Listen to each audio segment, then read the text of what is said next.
সালাবা বেঈমান হয়ে গেছে, সালাবা ঈমান হারা হয়ে গেছে, সালাবার বদ নজর পড়ে গেছে। হযরতে সালাবা রাদিয়াল্লাহু তাআলা আনহু এই চিন্তা ভাবনা করে কান্নাই করতে আছেন, দরবারে যাচ্ছেন না। আর একদিন নয়, দুই দিন নয়, তিন দিন নয়, একটানা 40 দিন অতিবাহিত হয়ে গেছে।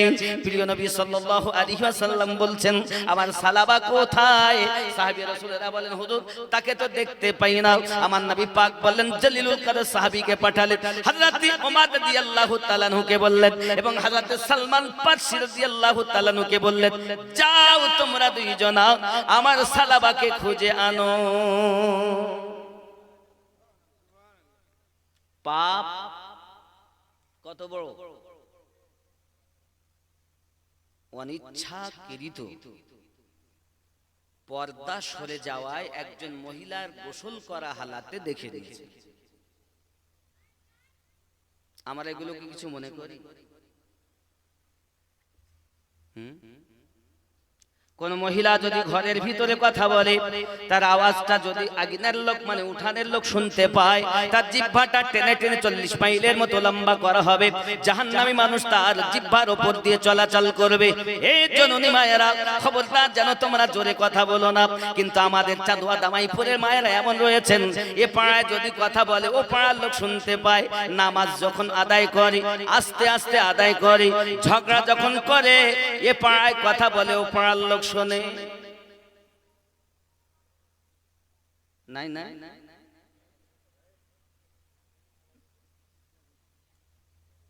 আর এই যে আপনারা বসেছেন না মায়েরা, এটা শরিয়াতে হারাম।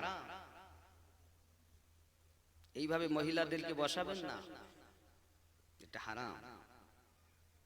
এটা দেখাও গুনাহ। হয়তো আমাকে কেউ সইতে পারবে না, কিন্তু এগুলো করবেন না বাবা, অনুরোধ করি হাতে ধরে। জলসা দেওয়া ভালো, মেলা লাগানো কালো। দাস্তারবন্দি দেওয়া অতি উত্তম, কিন্তু যে মেলা লাগিয়েছেন এর জন্য আপনারা প্রত্যেক কমিটি দায়ী। কিয়ামতের দিন আপনাদের জিহ্বা টেনে লম্বা করে।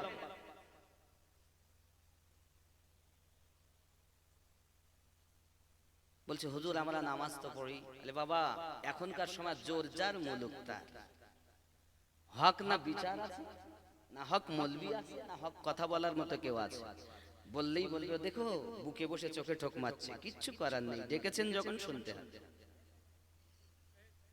আব্বাজি আমার সোনা মানিকেরা, মায়েদেরকে বলবো, মায়েরা আপনারা পর্দার ভিতরে যান। আপনাকে আমার জন্য দেখা জায়েজ নাই। আমার জননী মা, আপনাদের মতো মায়ের পেট থেকে গৌসে আজম জন্ম নিয়েছেন, আপনাদের মতো মায়ের পেট থেকে খাজা গরিব নওয়াজ জন্ম নিয়েছেন, আপনাদেরই মতো মায়ের পেট থেকে সরকারে আলা হযরত জন্ম নিয়েছেন। জননী আপনারা পর্দার ভিতরে থাকবেন, বেশি বেশি কোরআন মাজিদ তেলাওয়াত করবেন, সংসারের কাজ করবেন, পাঞ্জেগানা নামাজ পড়বেন, স্বামীর খেদমত করবেন। বলতে আমরা সব পারবো হুজুর। যে আর একটা কথা বললেন না, স্বামীর খেদমত ও করা। আমার জননী মা খালা ভালো করে শুনুন, গুনাহ আমাদের দ্বারাতে হয়, কিন্তু তার জন্য নিজেকে তো এত অপরাধী মনে করতে হবে। নিজের তো আপনার কিনা বিনয় আল্লাহ পাকের কাছে ক্ষমা তো তেমন করে চাইতে হবে। হযরত সালাবা রাদিয়াল্লাহু তাআলা আনহু পৃথিবী সারা জমিনে এমন করে কান্না শুরু করে দিয়েছেন, এমন করে রোনাদারি শুরু দিয়েছেন, দরবারে নবী পাকে আর পৌঁছাচ্ছেন না বাবা। কিন্তু আল্লাহ পাক জানাচ্ছেন, কেউ যদি নিজের জানের প্রতি জুলুম করে ফেলে নবী পাকের দরবারে যেন চলে যায়, কারণ নবী পাকের দরবার আমি আল্লাহর দরবার। সুবহানাল্লাহ সুবহানাল্লাহ। আব্বাজি আমার সোনা মানিক, হযরত সালাবা রাদিয়াল্লাহু তাআলা আনহুকে খুঁজতে লেগেছেন দুইজন জলিলুল কদর সাহাবী, হযরত সালমান ফারসি রাদিয়াল্লাহু তাআলা আনহু, হে বাবা হযরত ওমর ফারুক রাদিয়াল্লাহু তাআলা আনহু, দুইজন মিলে খুঁজতেছেন। খুঁজে খুঁজে না কোথাও জঙ্গলে, না কোথাও বাড়িতে, কোথাও যখন খুঁজে পাওয়া যায় না, কয়েকদিন হয়ে গেল, সারা দিন পেরেশান, সারা দিন পেরেশান।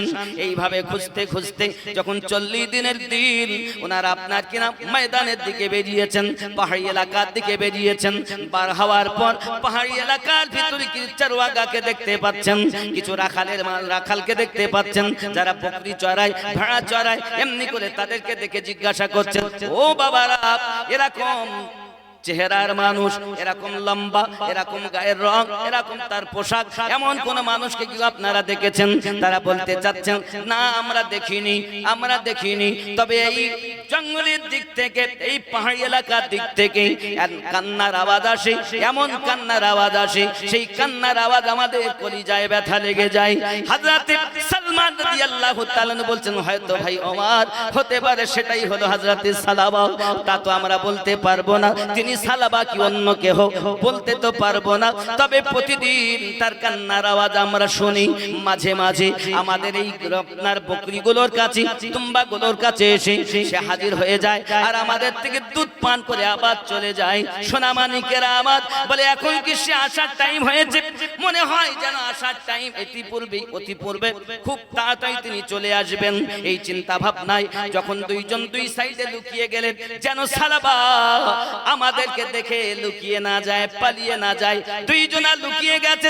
হযরত সালাবা রাদিয়াল্লাহু তাআলা আনহু কান্না করতে করতে দুধ পান করার জন্য এসেছেন। আব্বাজি আমার দুধ পান করতেছেন আর চোখ দিয়ে টপ টপ করে পানি পড়তেছেন। আমি গুনাহগার হয়ে গেছি, পাপী হয়ে গেছি, জালিম হয়ে গেছি, বেঈমান হয়ে গেছি। যে চোখ দিয়ে আমি রাসূলে পাকের দিদার করি, ওই চোখটা সামান্য এক মহিলার দিকে আমি দেখে নিয়েছি। আমি হয়তো আপনার কাফের হয়ে গেছি, বেঈমান হয়ে গেছি, আর হয়তো আমি আজ নবী পাকের দরবারে যাওয়ার যোগ্যতাই হারিয়ে ফেলেছি। কাঁদতেছেন হযরত সালাবা রাদিয়াল্লাহু তাআলা আনহুকে দেখে। সালমান রাদিয়াল্লাহু তাআলা আনহু, হযরত ওমর রাদিয়াল্লাহু তাআলা আনহু দুইজন ছুটে ছুটে আপনার কাছে এসেছেন। আপনার কিনা আসার পরে তিনি পালানোর চেষ্টা করতেছেন, দুইজন আপনার কিনা ধরে নিয়েছেন। ও সালাবা কিসের এত কান্না, কিসের জন্য দরবারে রাসূলে হাজির হতে পারেন না? একবার কি আমাদেরকে বলবেন? তিনি বলতেছেন ও ফারুক আযম আমি অত্যাচারী, আমি আপনার পৃথিবীর জমিনে গুনাহগার। কি গুনাহ করেছেন? আমার আস্তে আস্তে আমার চোখটা একটি নারীর উপরে পড়ে গিয়েছে, এই জন্য আমি অপরাধী নিজেকে মনে করতেছি, নবী পাকের দরবারে যেতে পারবো না। দুইজন সাহাবী সালাবা রাদিয়াল্লাহু তাআলা আনহুকে সাথে করে আমার নবী পাকের দরবারে নিয়ে এসেছেন।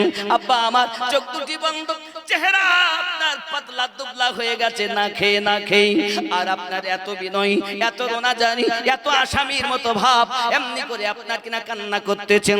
আপনার আমার নবী পাকের দরবারে চোখ দুটি খুলছেন না। হুজুর আমি বরবাদ হয়ে গেছি, আমি শেষ হয়ে গেছি। কান্না যখন করতেছেন বাবা, আমার নবী পাক সাল্লাল্লাহু আলাইহি সাল্লামের জান মোবারকায় সালাবা রাদিয়াল্লাহু তাআলা আনহুর মাথা মোবারক, আমার নবী পাকের জান মোবারকায় সালাবা হুজুরের মাথা খানা রয়েছে।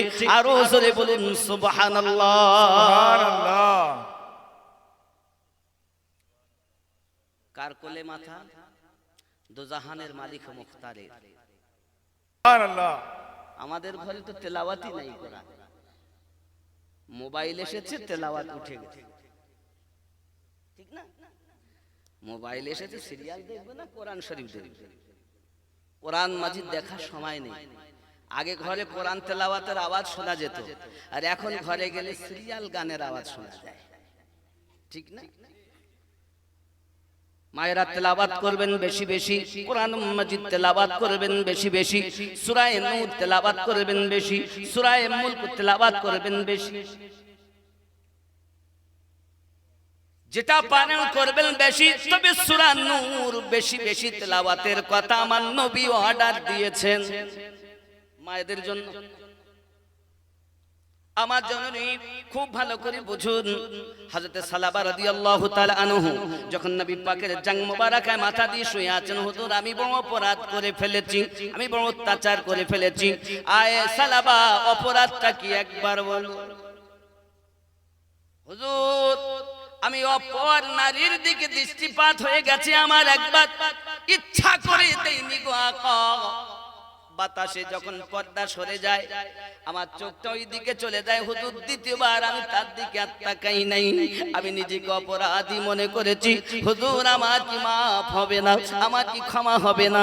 আমার নবী পাক সাল্লাল্লাহু আলাইহি ওয়াসাল্লাম বলেন সালাবা আল্লাহ তো গফুরুর রহিম, তোমার যে খালিস, তোমার যে ভিতরে ভীতি, তোমার যে ভিতরে ভয়, আব্বাজি আমার নবী পাক গ্যারান্টি দিলেন আল্লাহ পাক অবশ্যই maaf করবেন। আব্বা আমার সালাবা রাদিয়াল্লাহু তাআলার মনে তাসাল্লি হয়ে গেল, হুজুর আমার যখন maaf হবে তাহলে তো আমি সৌভাগ্য, তাহলে আমি বেঈমান হই নাই। আব্বাজি আমার এমন সমাতে নবী পাক সাল্লাল্লাহু আলাইহি সাল্লামের জান মোবারকায় তার মাথা, এমন সমাতে আমার নবী পাক দেখেন তার চেহারায় তিনি ডাক দিচ্ছেন, হুজুর আমার মনে হচ্ছে যেন আমার নবী পাকের কাছে তওবা পড়লেন, আবার কলেমা পড়লেন। আমার নবী পাক সাল্লাল্লাহু আলাইহি সাল্লামকে জানাচ্ছেন, হুজুর আমার চেহারাতে যেন মনে হচ্ছে হাজার পোকা দৌড় মারতেছে। আমার নবী পাক মাথায় হাত দিয়ে বলতেছেন, দস্তাক মোবারক দিয়ে বলতেছেন, সালাবাত ইন্তেকালের টাইম হয়ে গেছে, আজ মালাকাল মাউত দাঁড়িয়ে আছে। ও সোনা মানিকেরা আমার নবী পাকের জান মোবারক যার মাথা আর যার রূহটা বার হয়ে যায়, এরকম নসিব কার না ইচ্ছা হয়। সুবহানাল্লাহ, সুবহানাল্লাহ। আব্বাজি আমার শুধু এতটুকুই নয়, দেখুন ইশক আলাদা জিনিস, প্রেম আলাদা জিনিস। প্রেম কাকে বলে বাবা? আল্লাহর হাবিব সাল্লাল্লাহু আলাইহি ওয়াসাল্লাম মক্কা নগরে ইসলামের দাওয়াত দিতেছেন। নবী পাকের শত্রু বাবা একজন ইহুদি, তার বাড়িতে একটা বাচ্চা আছে, ওই বাচ্চাটাকে শিক্ষা দেয় বাবা মুস্তাফা জানে রহমত, আল্লাহর হাবিব রাস্তা দিয়ে যদি যায় তাকে গালিগালাজ করবে, পাথর মারবে, কারণ তার মতো দ্বিতীয় দুশমন আর মক্কা নগরেতে নাই। ছেলেটা বাপের কথা শুনে বাপের কথা মোতাবেক রাস্তার ধারে গিয়ে দাঁড়িয়ে আছে। এমন সময়তে আমার কালি কামলিওয়ালা ওই রাস্তা দিয়ে রওনা দিয়েছেন। এমন সময়তে নিকটে যে আমার নবী গেছেন, আর আমার নবী পাকের চেহারা মোবারক পড়ার সঙ্গে সঙ্গে তার মনের হিংসা প্রেমে বদলে গেছে। সুবহানাল্লাহ, সুবহানাল্লাহ। বদলে যখন গেল তখন সে চিন্তা করলো এসেছিলাম মারার জন্য, গালি দেওয়ার জন্য, কিন্তু তার মুস্কি হাসি, তার চেহারা মোবারক আমাকে এক নজরেই পাগল করে দিয়েছে। আব্বা আমার বাড়ির দিকে যায়, কোনো কথা নাই, খালি চলাফেরা করে, বাহানা খোঁজে কখন আমি যাব মক্কা মুকাররমায় আমার নবী পাকের জবান থেকে কথা শুনবো। বাহানা করে ঘোরাফেরা করি, এই ঘোরাফেরা করতে করতে বাবা বাড়ির দিকে আসে, কিছুই বলে না। আব্বা আমার দিন রাত এমন হালাত হয়ে গেছে, যাওয়ারও বাহানা পাচ্ছে না। যখন বাড়িতে খাওয়া দাওয়া বন্ধ করে দিয়েছি, চলাফেরা আপনার বন্ধ করে দিয়েছি, খায় না, একদিন দুই দিন তিন দিন এমন করে খাওয়া বন্ধ হয়ে গেল নবী পাকের প্রেমে। আব্বা জিজ্ঞাসা করে, বেটা তোর কি হয়েছে? কিছু হয়নি। মা জিজ্ঞাসা করে, বাবা তোর কি হয়েছে? আমার কিছুই হয়নি, শুধু এই কথাই বলতেছে রে বাবা। এমন সমাতি মা পরেশান, বাবা কি হয়েছে বল, তোর কিসে কি হলো? কিন্তু এটা অন্য রোগ নয়, এটি হলো প্রেম রোগ। একটা ছেলে একটা মেয়েকে বলছে, হ্যালো জীবন আমার গেল, কেমন আছো বলো, তুমি আমার জান, তোমার সঙ্গে বিয়ে না হলে থাকবে না এই জীবন। এর নাম দিয়েছে ভালোবাসা। এর নাম ভালোবাসা না, স্বার্থ ফুরালি আপনাকে চিনবে না। এর নাম হলো ভাঙা বাসা। এটা প্রেম নয়। প্রেম কখনো শেষ হয় না। প্রেম তাকিয়ে দেখো। আব্বাজি আমার সোনা মানিকেরা, আপনার কিনা লাইলিকে তার দাসী ডাক দিয়ে বলতেছে, দাসী গো, মজনু আমি শুনেছি তোমার নাকি খুব ভালোবাসি, ওই মজনু আমার কোথায় কোথায় তাকে দেখতে পাবো? লাইলি ডাক দিয়ে বলতেছে, জঙ্গলে রয়েছে, জঙ্গলে, সে সব সময় আমার পাগল, আমাকে ভালোবাসে। এক কাজ করো দাসী, আমার এই পেয়ালা, এক পেয়ালা করে দুধ আমার মজনুকে দেখে আসবে। আব্বা আমার সোনা মানিকেরা, রাস্তায় দিয়ে লাইলির দাসী যখন আপনার দুধ নিয়ে চলে যাচ্ছে, একজন জিজ্ঞাসা করে, কোথায় যাও? বলে মজনুকে দুধ দিতে যাই। আমি তো মজনু। কি বলছে? আমি তো মজনু। সে তো দাসী চেনে না মজনুকে। তাই ভাই তুমি দুধটা খাও। তাকে দুধ দিয়েছে। আর একজন দেখছে, হ্যাঁ এ তো মজনু না, দুধ খেয়ে নিল ফ্রিতে। দ্বিতীয় দিন দেখতেছে আর একজন, কি ব্যাপার, দুধ এনেছি মজনুর জন্য। বলছে আমিও তো মজনু। বলছে আমিও মজনু। কি ব্যাপার? তা আদকে দুধ দিয়েছে। দিয়ে বাড়ি এসে বলছে, ও লাইলি তুমি বলেছিলে না আমার একটাই মজনুতে দেখছি ডবল, তো ওই এক পেয়ালা দিলে হবে না, দুধ একটু বেশি করে, একটু বেশি করে দিয়েছে, নিয়ে গেছে, দুজন খায়। তৃতীয় দিন দেখছে আর একটা, চতুর্থ দিন আবার একটা, এবার বড় পাত্রে করে দুধ নিয়ে যায়, মজনুকে দুধ খাওয়াবে। আব্বা আমার দুধ খাওয়ানোর বাহানায় মজনুর দল ভর্তি হয়ে গেল, সব মজনু পরেশান। দাসী বলতে যে বলেছিলেন আপনি একটা, কিন্তু এত মজনুর দল। লাইলি বলে এক কাজ করো দাসী, একটা চাকু আর পেয়ালা নিয়ে যাও, যাইয়া বলো লাইলি বলেছে দেহের রক্ত এক পেয়ালা দিতে, মজনুর রক্ত লাইলির প্রয়োজন।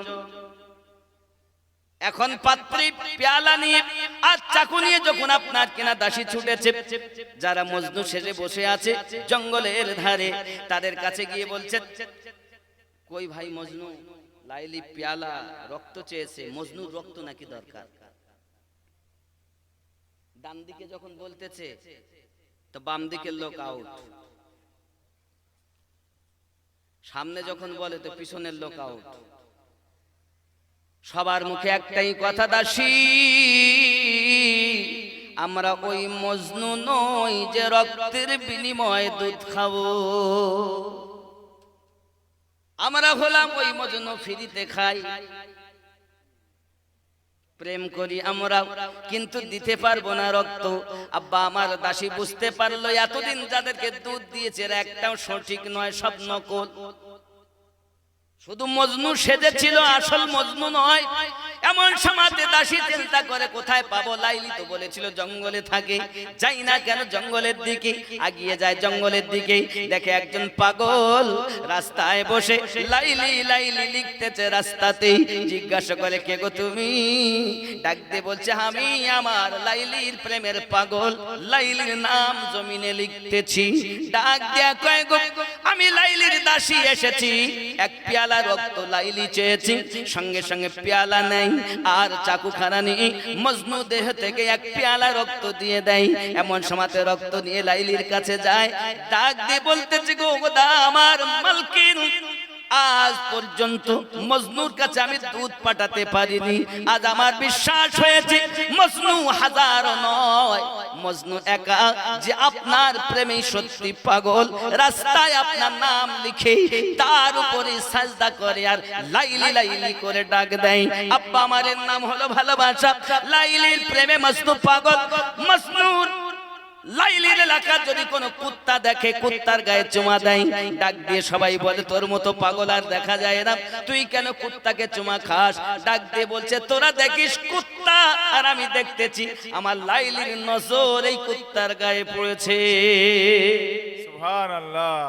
নাম প্রেম।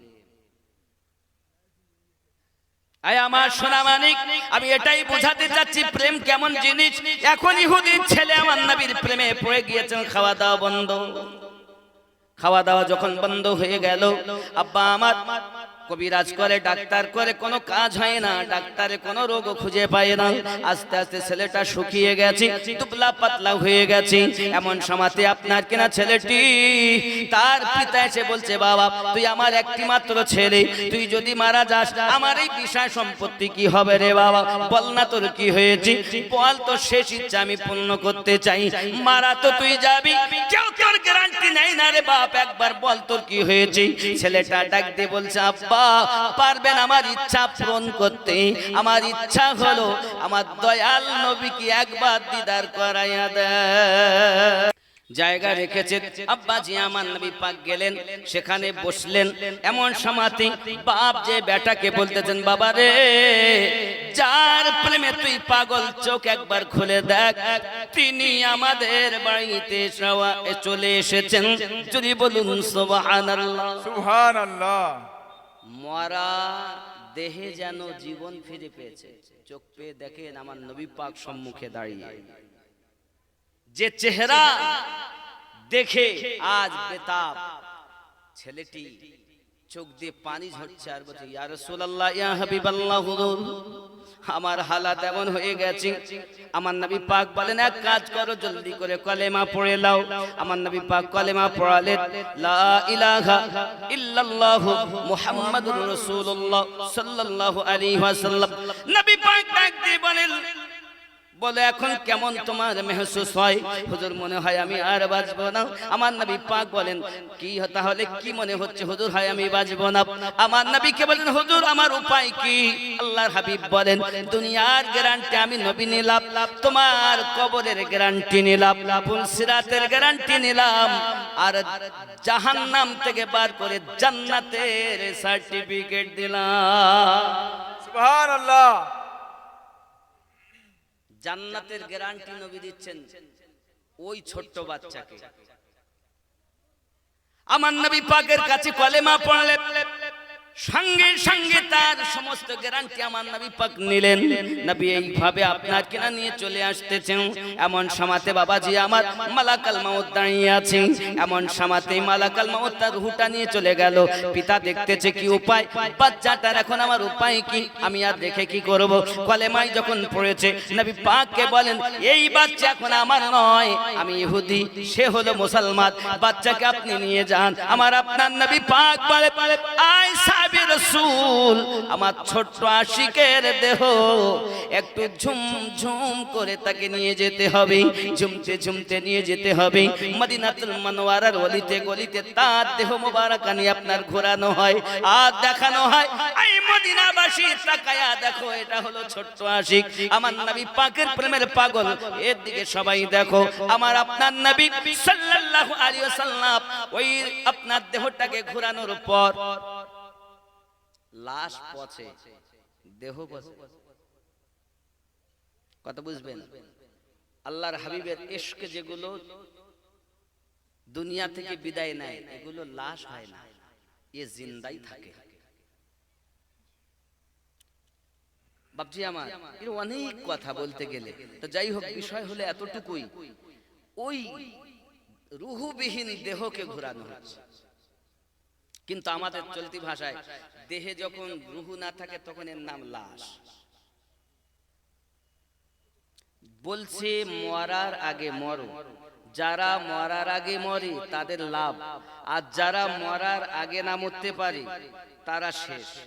যারা মরার আগে মরেছে, মরার আগে মরণ বলতে দুনিয়ার সরজমিনে জীবিত থাকাকালীন মরে যাওয়া এটি আলাদা জিনিস, পৃথিবীর সরজমিনে সেগুলো খেয়াল করতে হবে। আমরা যদি মরার আগে মরি দুনিয়াতেও লাভ আখিরাতেও লাভ। যারা মরে তারা পচে, আর যারা মরো অমর তারা পচে না। তাহলে মরার আগে মরে যেতে হবে, তাহলে লাভ। কোন ছেলে যদি আলেমের দিন হয় তার আব্বা এবং মাতাকে মানে আব্বা এবং মাকে নূরের টুপি পরিয়ে জান্নাতে দেবে। সুবহানাল্লাহ। কোন ছেলে যদি হাফিজ হয় তারও বাপ মা জান্নাতি হবে। তবে যদি কোরআন ভুলে যায় তাহলে বোবা করে তুলে। কোরআন মুখস্থ করা অত সহজ নয়, এ আল্লাহর দয়া ছাড়া হয় না। তাজবিদ সহকারে কোরআনুল মাজিদকে শিক্ষা করা ফরজ। হারাম হালাল নিজের প্রয়োজনীয় বিষয়গুলো জানা, তাজবিদ সহকারে কোরআনুল মাজিদকে তেলাওয়াত করা, শিক্ষা করা ফরজ। হাফিজ হওয়া, আলেম হওয়া, মুফতি হওয়া এগুলো ফরজ না, এগুলো ভালো। তোমার যাহা প্রয়োজন হারাম হালালকে তুমি বুঝো। ওয়ারাতিলিল কোরআনা তারতিলা, তাজবিদ সহকারে কোরআন তেলাওয়াত করা শিক্ষা করা। এখন এক লোকের তিন ছেলে, কয় ছেলে বললাম? তিনটে। তো যে এক কাজ কর, বড় ছেলে আমার ইঞ্জিনিয়ার হবে, তাহলে ইঞ্জিনিয়ার বানাবা? তো হ্যাঁ। মেজরটাকে ডাক্তারি পড়তে দেবে, এমবিবিএস ডাক্তার হবে, কত লাভ হবে। আর ছোটটা তো মা বলছে এক কাজ করেন মাদ্রাসায় দাও। তো যে মাদ্রাসায় দিলে কি হবে? মাদ্রাসায় বেতন কত? মসজিদে যদি থাকে কত? 8-10 হাজার বেতন। আর যদি ডক্টর হয়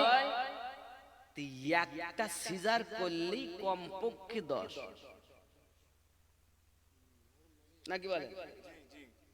একটা করলে আর পেটে গেলেই এখন কি না কাটলে হবে না। এখন তো নিয়ম হয়ে গেছে বাড়িতে হলে তার জন্ম সার্টিফিকেট হচ্ছে, ঠিক না বাবা?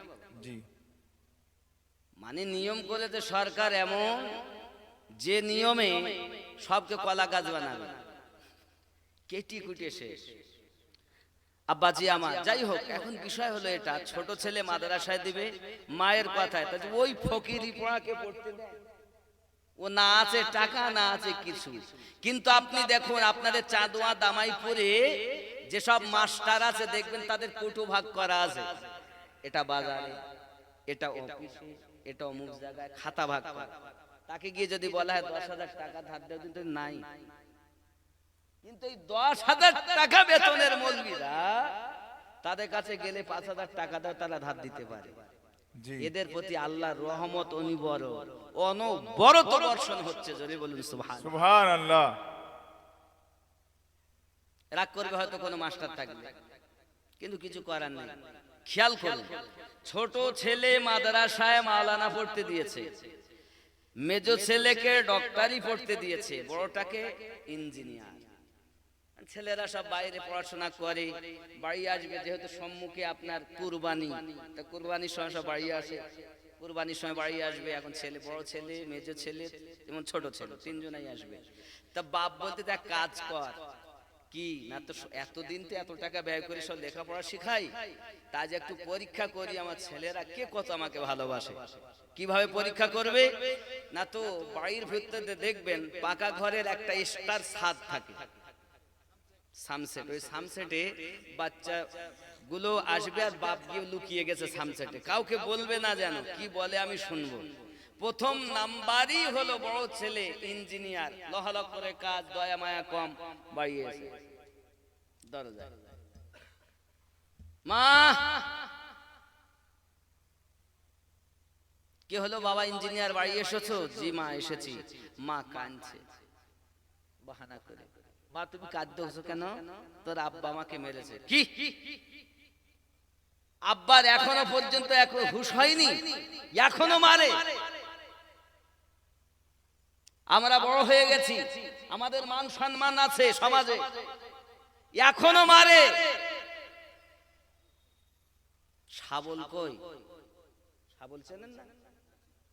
শাবল কই? তাহলে কি করবি?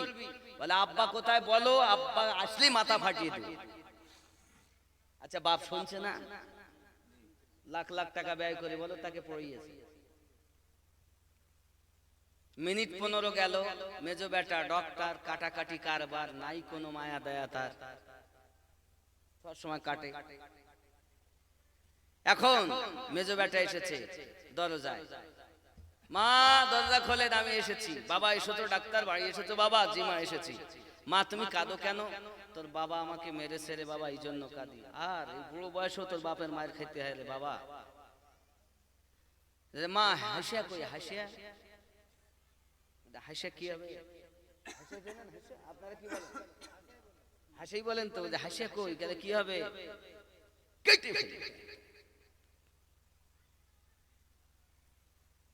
দয়া মায়া নাই, বাপ শুনছে। মিনিট 20 গেল, দরজার সামনে ছোট বেটা, আসসালামু আলাইকুম ইয়া আহলাল বাইত। এত সময় ইংরেজদের শিক্ষা ছিল, মা দরজা খোলো। এবার রাসূলের শিক্ষা হচ্ছে, আসসালামু আলাইকুম ইয়া আহলাল বাইত। আল্লাহর করুণা, আল্লাহর শান্তি বর্ষিত হোক বাড়িওয়ালাদের উপরে, জোরে বলুন সুবহানাল্লাহ। মা বুঝতে পেরেছে ছোট ছেলে এসে, দরজা খুলে দিয়েছে। আচ্ছা আপনাদেরকে সালাম দেন দরজায় গিয়ে, তো জালসা করে লাভ। যদি আজকের এই জালসা থেকে শিক্ষা নিতে পারেন, ইংরেজদের শিক্ষা নয়, রাসূলুল্লাহর শিক্ষা, দরজাতে গিয়ে আপনি বাড়িতে প্রথমেই সালাম দিবেন, আসসালামু আলাইকুম ইয়া আহলাল বলবেন। বিবি যদি থাকেন জানবেন স্বামী এসেছে, সন্তান যদি থাকেন আব্বা এসেছে, মা যদি থাকে আমার বেটা এসেছে, কলিজার টুকরা এসেছে, আব্বা আমার সবাই একটাই কথা বলবেন, ওয়া আলাইকুমুস সালাম। আল্লাহর রহমত ওই বাড়িতে বর্ষণ হবেই। সুবহানাল্লাহ। কিন্তু আমরা তো সালাম দিই না। আমার বাড়ি আমার ঘর, কাকে সালাম দিব? নবীর শিক্ষাই নাই। ছেলেটা আমার নবী পাকের বুলি বলতেছেন, বাবা মা জননী কান্না করতেছেন, বেটা বলতেছেন মা কাঁদেন কেন, কাঁদেন কেন? ডাক দিয়ে বলতেছেন, বাবা রে কত সুন্দর কথা বললি, কাঁদেন কেন? আর আগে বলেছে কাঁদছো কেন, এবার কাঁদেন কেন? এমন কেন কথা যে আমার নবী পাকের মাদ্রাসায় শিক্ষা গ্রহণ করি, আমার নবীর রঙে রঙে যায়। কারণ কি জানেন বাবা? আমার প্রিয় নবী সাল্লাল্লাহু আলাইহি ওয়াসাল্লাম রাস্তা দিয়ে যাচ্ছেন, সাহাবী রাসূল পিছনে, একটি কুত্তা শুয়ে আছে রাস্তার মাঝে। আমার নবী পাক বলছেন আপনি সরে যান। সাহাবী রাসূলরা পার হলেন, নবী পাকও বুঝে গেলেন, কুত্তা সরে গেল। হুজুর আপনি একটা কুত্তাকে আপনি বললেন? নবী পাক শিক্ষা দিলেন, সাহাবী রাসূল আমার জবান থেকে যেন তুই বা তুমি না বার হয়, এজন্য আমি আপনি কুত্তাকেও বলা উম্মতকে শিক্ষা দিয়েছি। সুবহানাল্লাহ। আর এখনকার ছেলেরা এত লেখাপড়া করেছে, বলে তুই মানে আপনজন, তুমি মানে আপনজন। আব্বাকে যে আপনি বলে কথা বলতে হয়, মাকে যে আপনি বলে সম্মান সূচক কথা বলতে হয়, মায়ের জুতার সঙ্গে বিয়াদবি করলেও বিয়াদবি। মায়ের দিকে যদি মায়ের নজরে তাকায়, কবুল হজের সওয়াব আমলনামায় লিপিবদ্ধ হয়। সুবহানাল্লাহ, সুবহানাল্লাহ। তাকাই কেউ মায়ের নজরে? বউকে পেয়ে মা ভুলে গেছে, বউকে পেয়ে বাপ ভুলে গেছে।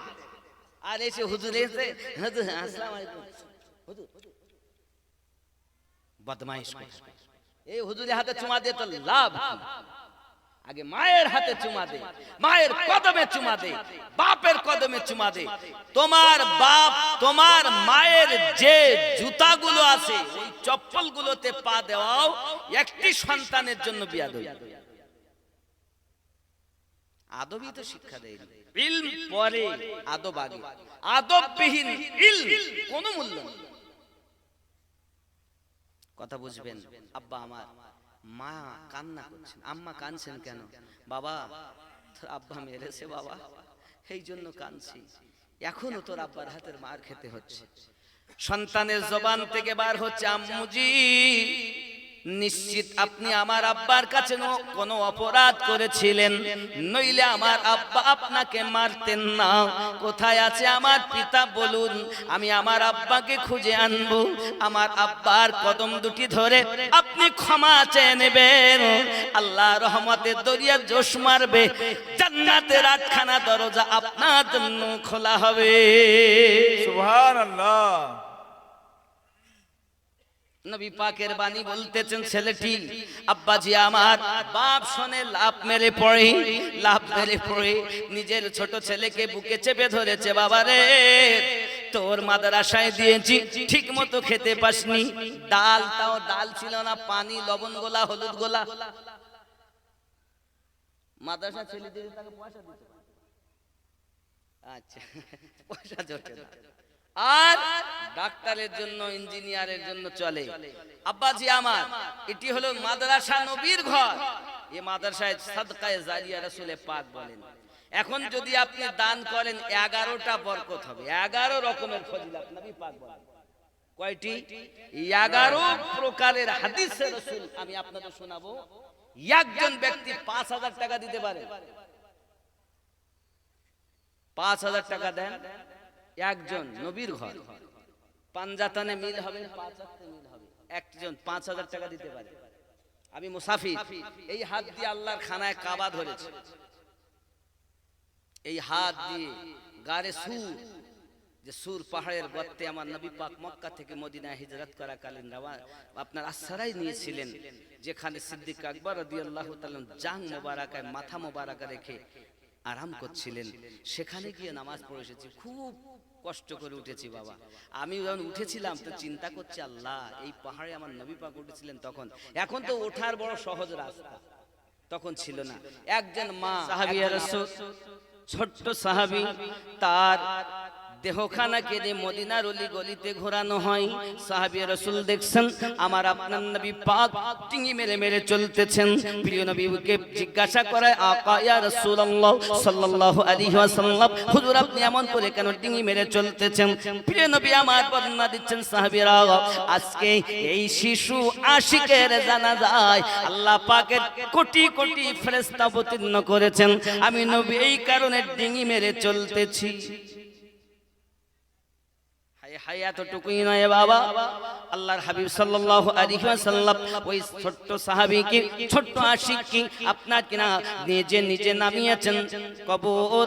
এমন সময়তে আপনার কিনা নামিয়েছেন কবরে, নিজেই নামানোর পরে আল্লাহর হাবিব সাল্লাল্লাহু আলাইহি ওয়াসাল্লাম বলছেন, আল্লাহ আমি এর প্রতি রাজি, তুমি এর প্রতি রাজি হয়ে যাও। আব্বা আমার প্রিয় নবী পাক সাল্লাল্লাহু আলাইহি ওয়াসাল্লাম নিজের পেশানি থেকে বারবার পাসিনা মোবারকা মুছতেছেন। সাহাবী রাসূল জিজ্ঞাসা করেন, হুজুর আপনি কেন এমন করে পাসিনা মুছতেছেন? আল্লাহর হাবিব বলেন, সাহাবীরা এই কারণে পাসিনা মুছতেছি, জান্নাতের গেলেমান এই ছোট আশিকের জন্য এত অবতীর্ণ করেছি, তাদের গরমে আমি নবী পাসিনা মুছতেছি। সুবহানাল্লাহ, সুবহানাল্লাহ। इश्क की नहीं जाती हो जाती है, আর যখন হয়ে যায় তার ভাব আলাদা হয়। আর কোন ছেলে বাকি নেই? 10টা ছেলের মধ্যে কয়টা হলো? এখান থেকে আল্লাহ দিয়ে দেখেন মানে 350, আল্লাহ কবুল করুন। আচ্ছা কে আছেন আর যে ছেলেগুলোর গার্জেনেরা বাকি আছেন, একটু দয়া করে যদি এগিয়ে আসেন, কারণ রাত অনেক, এই সময় কালেকশনের সময় না।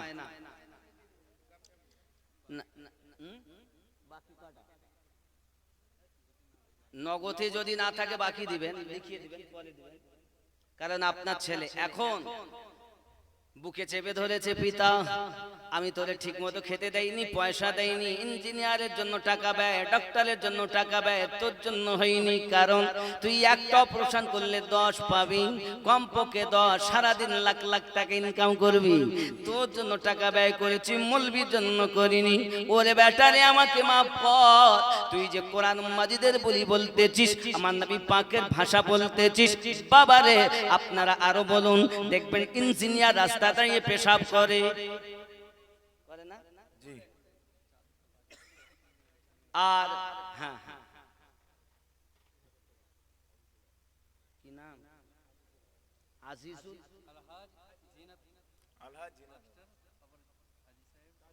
হাজি আলহাজ মাওলানা মাস্টার জিন্নাত আলী সাহেব। কত?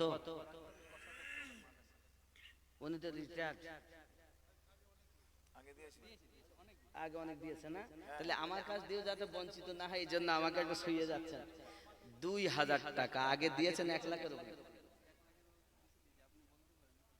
না। মাস্টার মানুষ তো, উনি জ্ঞানী মানুষ, ওনাকে বলার মতো আমার কিছু নেই। তো আমি চেয়েছিলাম 5000-এর একটা জোড়া। আব্বা আপনি নগদ দিয়েছেন তো, আপনি মাস্টার মানুষ, আপনি 2000 টাকা সব ক্যান্সেল হয়ে গেছে না? আর নাই, খালি শুয়ে রাখলেন আমাকে, মুসাফির মানুষ তাই, তাই তো মাশাআল্লাহ, ভালো, তাও ভালো। জোর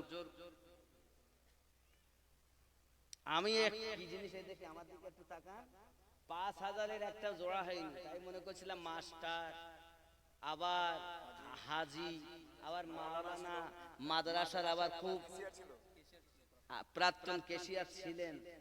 আর আপনি যদি একটু জোড়াটা হইতেন তাহলে সিঙ্গেল, আর তা আপনার আল্লাহ রুজিতে আরো বরকত দিবে। মাত্র 3000 টাকার দাবি করে 2000 ছিল উনি, আর 1000 আমার কথা রেখে আর 3000 করেছে। খুশি তো নাকি? কই এদিকে আসেন বড় ভাই, আপনি কি হাজী সাহেবের ছেলে? বড় ছেলে নাকি ছোট? তাহলে আপনি বলেন, আপনি কি দিবেন বলেন। ও পরেই আসবে, মনে হয় বলবে, ভাব ভালো মানে হ্যাঁ বাবা, চাদর দিব, চাদর দিব। নাই নাই, রুমাল টমাল নেই আপনাদের? চাদর আপনাদের কাছে যাচ্ছে, মায়েরা এবং বাবারা যারা আছেন কেউ বঞ্চিত হবেন না, যা আছে চাদরে দিবেন। ওয়ালাইকুম আসসালাম ওয়া রাহমাতুল্লাহি ওয়া বারাকাতুহু। হ্যাঁ, 500 টাকা দিলে হবে না? আপনি 5000-এ জোড়া করেন না এটা? জি, তা আপনি খাটবেন না তো কে খাটবে? বাবার নামে দোয়া, সবার নামে দোয়া করব, চিন্তার কোনো কারণ নেই। মুসাফির আমি। আর দোয়া মানে অসুখ, আর এই দোয়া মানে কি বলেন আজকে, আল্লাহ আল্লাহ তোমার করতে করতে কোনো আসর হয়? একবারই দোয়া হবে সবার লেগে, আর আমি দিছিলাম আমার আলাদা কোনো কাজ হবে না। হৃদয় থেকে বার হওয়া দরকার, এটা হলো আমার মূল কথা। আমি লাস্টে একবারই দোয়া করবো, চিন্তা নেই। তবে বাবা আমি বলি একটু জোড়া হয়ে যান। আপনি 1 মাস খাটতেছেন মাদ্রাসার পিছনে, 4500 টাকা দিলে 5 হাত হয়ে যাবে, জোড়া হবে। পরে দিবে, তাহলে কত হবে এখন?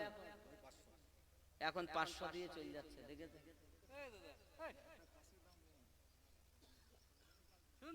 জোর করে পিরিত আর মেজি ঘষে রূপ হয়, জোর করে পিরিত হয় না, আর মেজি ঘষে রূপ হয় না। দেখেন কি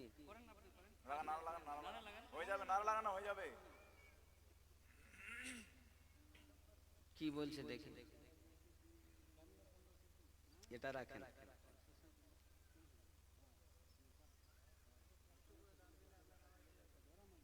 দেখুন আপনাদের এদিকে কি নিয়ম জানি না, তবে এইভাবে কালেকশন করাটা জোর করে যায় না। হ্যাঁ, এটা যায়, শরীয়তেও নাই। তা কি করব বলে? কমিটির লোকেরা আর এখন আসে? ওরা দেখতে গেলি ফাঁদে পড়তে হবে। কি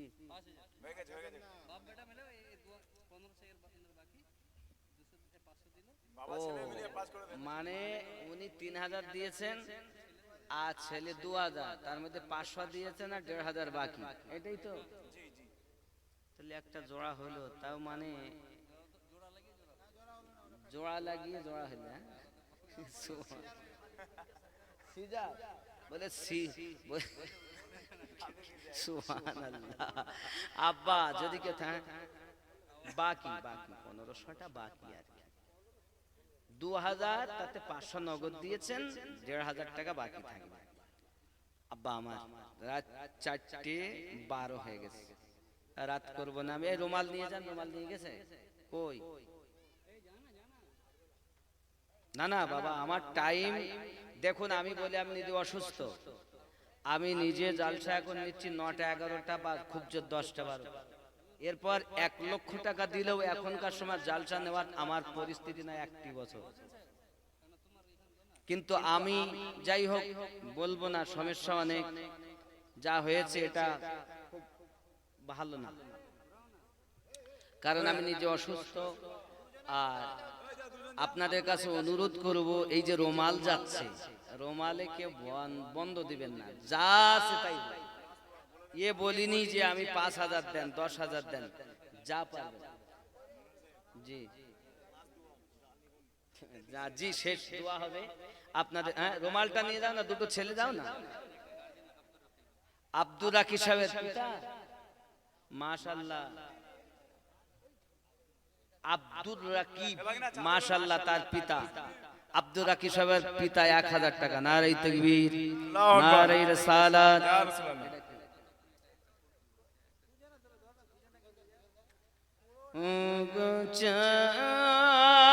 কে বলেছে? ক্যামেরাম্যান টাকা দিতে।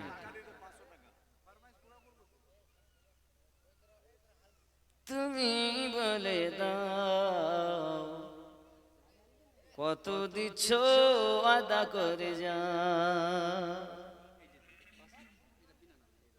এটা বিনা নামে একজন 500।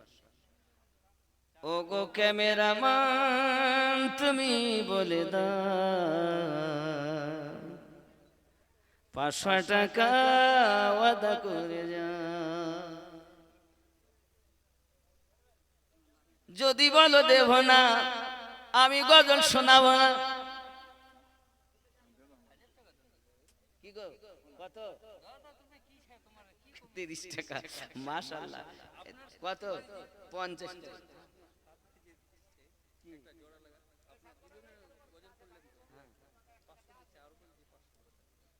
ইনি ভাইজান বলেন আমি গজল 500 আপনি দিচ্ছি আর একটা 500 হবে তাহলে এই গজলটা শোনাবো আপনি দিবেন দেন দেন জোড়া হয়ে যাবে মাশাআল্লাহ দেন টাকা হাত আমি জানি না তো আমি তো অজানা লোক নইলে বলে 1000 টাকা রফিকুল ভাই বলে 1000 তাহলে আর মুয়াজ্জিন সাহেব 500 আর 500 দিলে 1000 হয়ে যেত জোড়া হইতো সুবহানাল্লাহ এই দা আকরাম কা খালু 500 টাকা মাশাআল্লাহ মাশাআল্লাহ আর কে আছেন 500 দিবেন দেখেন আপনি মুয়াজ্জিন সাহেব মাশাআল্লাহ আল্লাহ মুয়াজ্জিনের গলা সবথেকে উঁচু হবে কিয়ামতের দিন সবার থেকে উঁচু হবে আল্লাহর হাবিব বলেন দেখে বোঝা যাবে এরাই ছিল মসজিদের মুয়াজ্জিন জি বুঝতে পেরেছেন এইজন্য দোয়া অবশ্যই হবে আর 500 হলে 1000 হয়ে যেত আব্বা কই দিলেন 500 বলে আর 500 দিলাম হ্যাঁ